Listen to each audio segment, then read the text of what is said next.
I've been thinking about trying to catch the spirit of something. If we catch it with art, with a painting or a piece of music.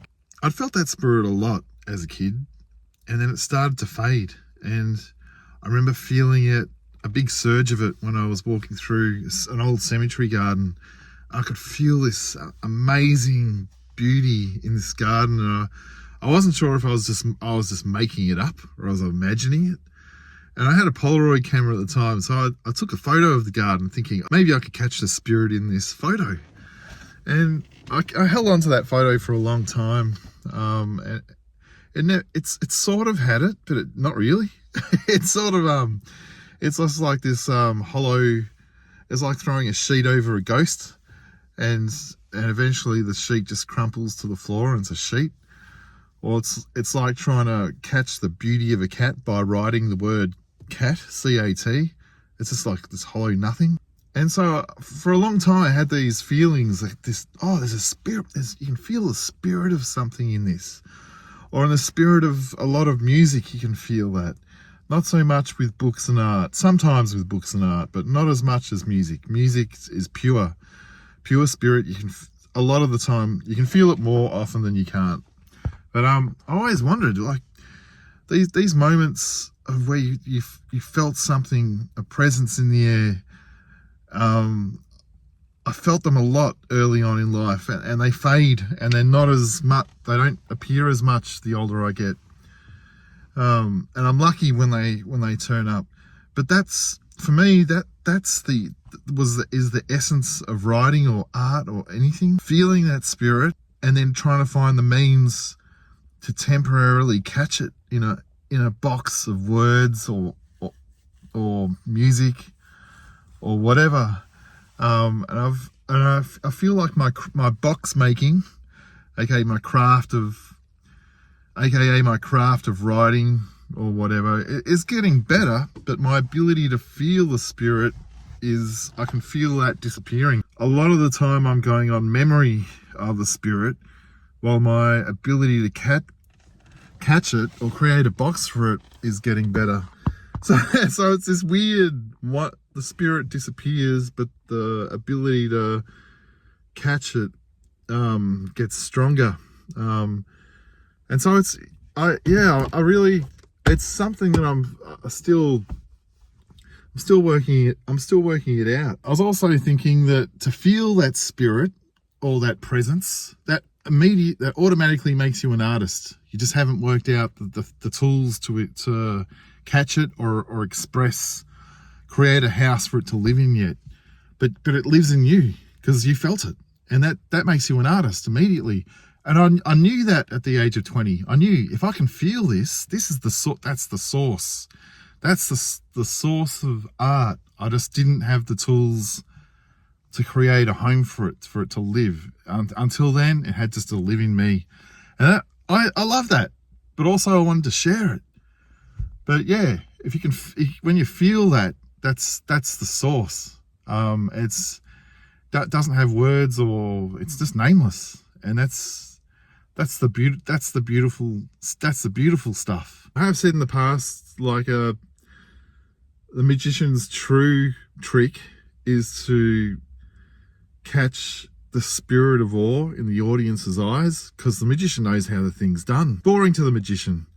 And so to see that glimmer of awe in an audience's eyes that's the magician's true magic trick. And I've thought about this with I remember in Cosmic Horror, like Alien, you rarely see the monster in the first film, and so it leaves a lot to the imagination. So the imagination gets to fill it in. So the movie Alien is a kind of a box or an art form that's created this amazing ability to leave that box empty enough for the audience to fill in the spirit. As soon as the artist tries to fill in the spirit themselves, it gets lost, or describe it. That's why that movie works so well, because you don't see the monster until you hardly see it.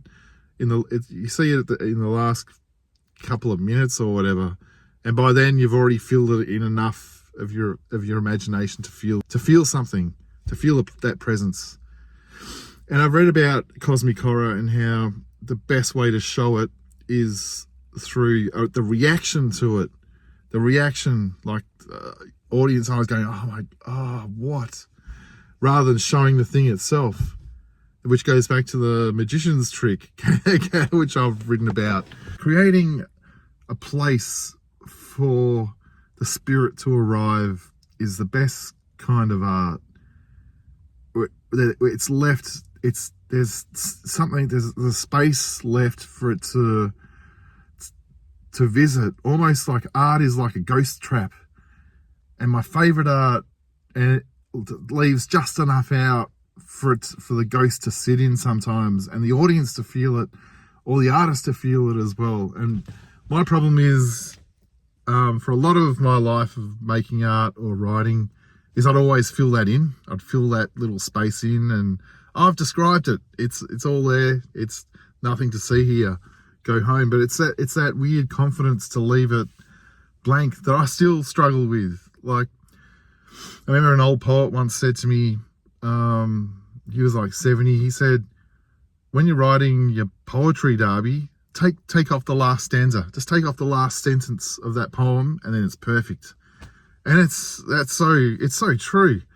And I've read that advice. I've seen that advice around since, but I remember him telling me 15 years ago or some shit. But yeah, the book that I'm writing at the moment, there's some pieces in it that go for that, creating little ghost catches, and it's been hard to work out what to leave out.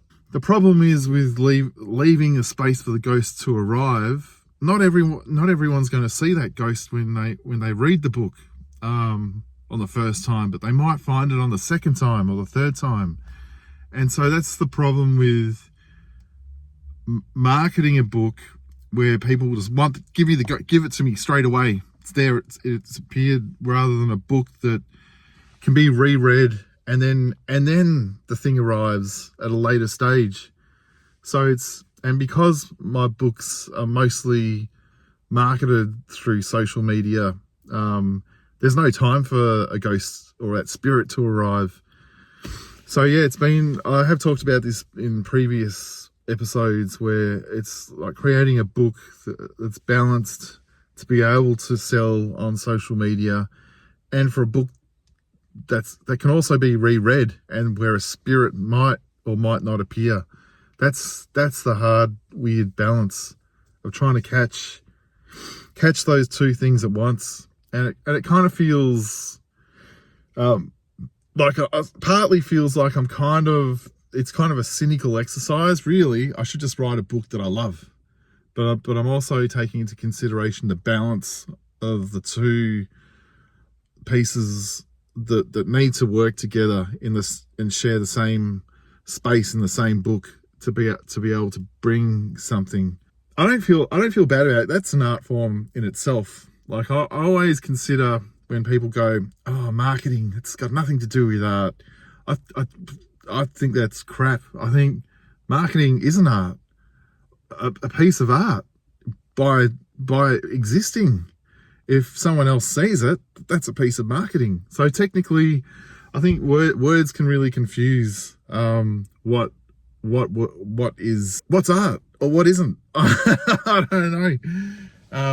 That's where I'm at today. Just trying to the spirit of something existing, and on Saturday I'm going to go back to the train tracks where I used to sit, and I wrote for 10 years because I felt something there. I felt this presence there.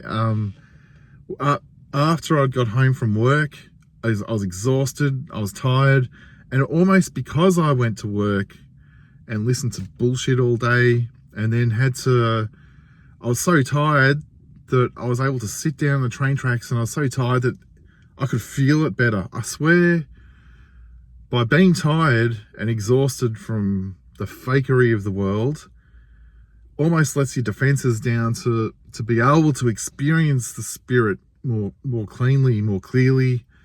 And I miss that. I kind of miss the drudgery of having to do something really menial and then coming home to a thing that well, not home, I'd go to the train tracks after work. That would feel magic. And I'm going to go there on Saturday, and I don't think I'm going to feel that magic in the same way, because this is my full-time job now writing. And while writing's hard, and sometimes it can be a drudgerous process, it is kind of feels like a weird form of retirement sometimes from work that I didn't want to do. Yeah, my audio book is out, and my paperback, if you're going to be okay, because you're fucked no matter what, it's in my bio link if you're interested. And the audio book's getting really good. Like, people say, Darby, I don't want the paperback. Do you have an audio book? Have you made one? Yeah, I have. It's only 49 minutes long, but people say they listen to it 5 to 10 times, which is wild. I find that amazing. But then I think of a lot of my favorite comedy specials that are about that length. I've listened to them probably the same amount of times over the years. Not that my stuff's comedy, but it kind of borderlines on it sometimes. Anyway, yeah, it's on a whole bunch of different all the streamers. See ya.